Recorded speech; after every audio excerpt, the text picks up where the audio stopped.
It's been 50 years since the landmark Surgeon General's report launched the anti-smoking movement. And today, far fewer Americans smoke at about 18% of adults, down from more than 42% in 1964. But the latest report comes with some new warnings. Joining me is Dr. Wael Al-Dalemi, the lead researcher on tobacco and health policy at UC San Diego. Welcome. Thank you.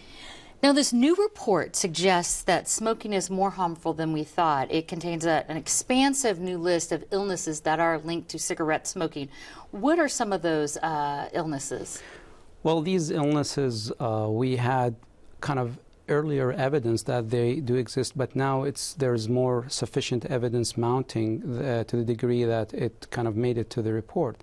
And these include liver cancer, colorectal cancer, diabetes, inflammation, autoimmune deficiencies, and even erectile dysfunction and decreased fertility among men.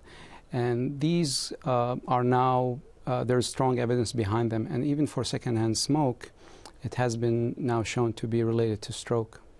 Well, do we know what's contributing to this sort of expansion? Is it just that we have better data collection, or is it that actually cigarette smoking is getting worse for you? Well, I mean, I think it's probably a multitude of factors. One of them is that as we have better measures of the diseases and the exposures and longer periods of follow-up, we're finding more risks that we did not find before.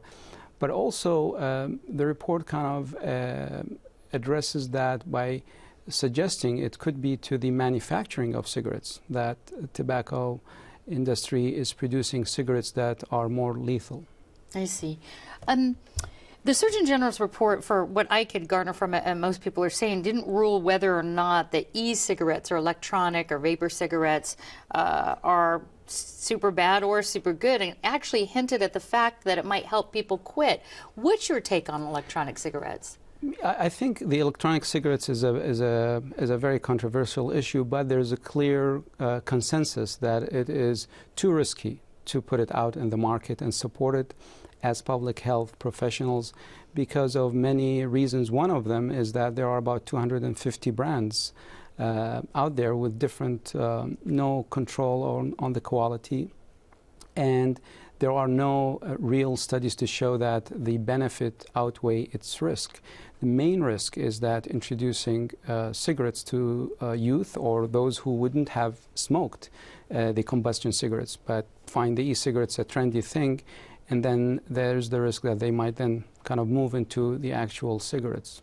Okay, well, I know the report says that nearly 500,000 people will actually die from smoking-related diseases this year. What recommendations do you think would help reduce this tobacco or smoking use here in this country? Yes, I mean, the good news, as you mentioned, is that there has been a significant decline in the prevalence, which is really a triumph for public health to kind of save so many millions of lives. But the report very clearly says that we have to do more. This is not enough, because if we just stay as we are now, it is estimated that 500,000 will die each year, that 5.6 million youth today will die from tobacco, and the economic cost, of course, of more than $300 billion from loss of productivity and healthcare costs. So the recommendations that come up are well known and validated. The number one is increasing the tax on cigarettes, so that they recommend actually, yes, they recommend that the pack would be around $10, because that has been clearly shown to decrease